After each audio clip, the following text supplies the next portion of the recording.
Bismillahirrahmanirrahim. Today in this lecture we are going to talk about Hijrat Madinah, migration from Makkah to Medina. When the cruelties and oppressions of polytheists rose, then the believers migrated from Makkah to Medina after getting the permission from the Holy Prophet sallallahu alaihi wasallam.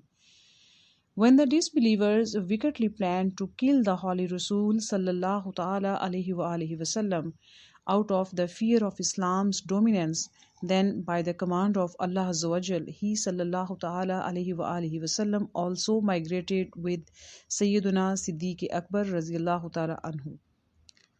A very tight watch was laid down by the disbelievers. He sallallahu ta'ala alaihi wasallam left his blessed house reciting the ayahs of Surah Yasin and putting soil over their heads. The Prophet sallallahu ta'ala alaihi wasallam took Sayyidina Abu Bakr Siddiq raziyallahu ta'ala anhu with him and stayed in the cave of Saur, situated 4 kilometers away at the right side of Makkah Mukarramah. On the way, Sayyiduna Siddiq Akbar raziyallahu ta'ala anhu would at times walk at the right and left side of Holy Rasul sallallahu ta'ala alaihi wasallam and at times at the front and behind him, just to escape that he sallallahu ta'ala alaihi wasallam does not get ambushed by someone. While walking, when the blessed toes started etching, then he raziyallahu ta'ala anhu picked him, Holy Rasul sallallahu ta'ala alaihi wasallam, up on his shoulders and carried him to the cave. First, Sayyidina Abu Bakr Siddiq raziyallahu ta'ala anhu himself entered the cave so that if there is any poisonous animal there, it will harm him and the beloved Rasul sallallahu alaihi wasallam will remain safe. So, we came to know that even if one needs to sacrifice his life upon the love of Holy Rasul sallallahu ta'ala alaihi wasallam, then he must not step back from it.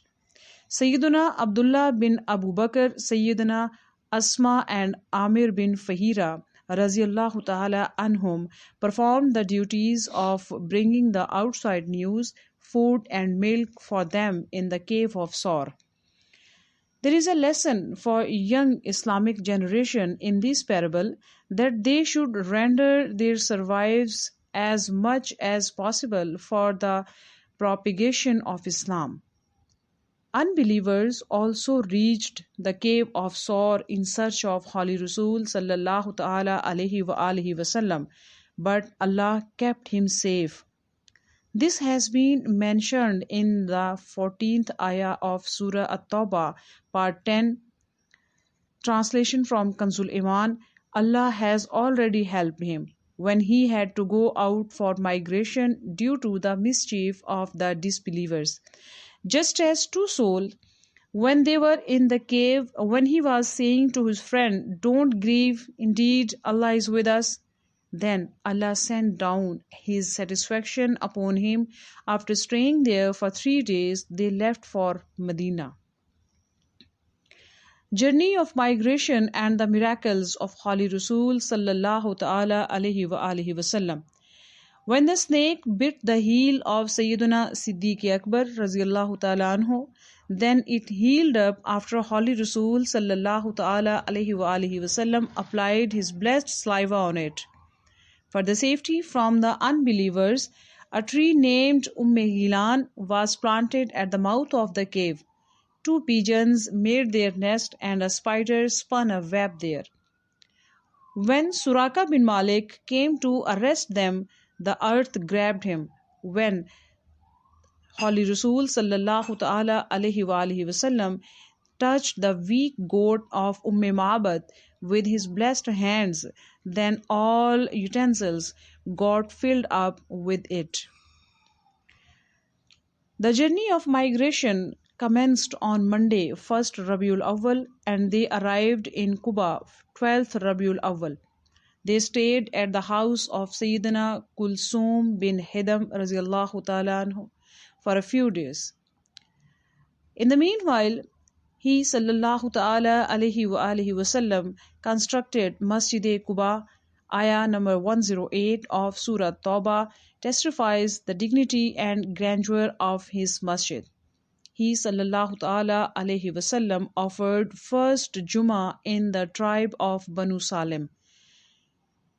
Buraida Aslami came to capture the Holy Rasul sallallahu ta'ala alayhi wa alihi wasallam, but became captivated in the love of Holy Rasul sallallahu ta'ala alayhi wasallam. He humbly said, Ya Rasulullah sallallahu ta'ala alayhi wasallam, your entrance in Medina would be with a flag.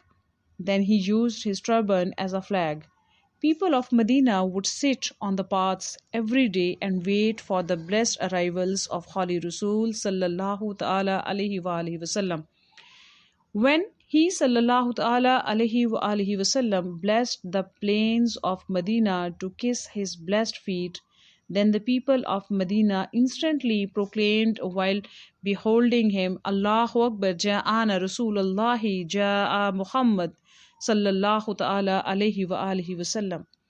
He blessed us with his arrival. Furthermore, women, children, and slave girls recited Naat in the following words: Tala al Budru alayna min saniyatil wadai, wajaba shukru alayna mada alillah hidai. A moon has risen upon us from the valleys of Wada. It is wajib, obligatory upon us to pay gratitude until the supplication making people keeping supplicating. Furthermore, men and women from the rooftops and children, slaves in the streets were proclaiming the following slogans: Ya Muhammad, Ya Rasulallah, Ya Muhammad, Ya Rasulallah. Shah, you adopted Medina. How wonderful is Medina. You made your Rosa, shrine in it. How wonderful is Medina. When my master came to Medina, little girls read the welcoming poems. Amazing, a costly had prevailed all around. How wonderful is Medina. You made